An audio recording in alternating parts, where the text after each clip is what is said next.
Ben ritrovati al meteo. Ancora bel tempo sulle nostre regioni grazie alla presenza dell'alta pressione. Vediamo il dettaglio. Sul Veneto sin dal mattino sarà bel tempo. Asciutto e stabile su tutte le province con ampio soleggiamento ovunque. Il cielo infatti si presenterà sereno o al massimo poco nuvoloso ovunque. Non sono attese precipitazioni degne di nota.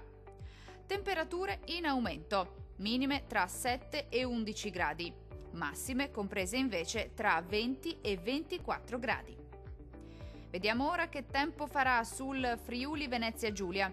Poche novità, anche sulla nostra regione infatti splenderà il sole, sarà dunque una bella giornata caratterizzata da un cielo che si presenterà sereno o al massimo con presenza di poche nubi a carattere sparso. Temperature in aumento con minime tra 9 e 12 gradi. Valori massimi oscillanti invece tra 18 e 21 gradi circa. Vediamo infine la situazione meteorologica del Trentino Alto Adige. Non cambia di molto la previsione, ampio soleggiamento su tutti i settori, con cielo sereno o al massimo poco nuvoloso.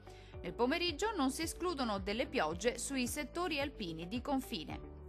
Temperature in aumento con minime tra 7 e 10 gradi. Massime oscillanti invece tra 24 e 26 gradi circa. Dal meteo di Antenna 3 per ora è tutto. Arrivederci.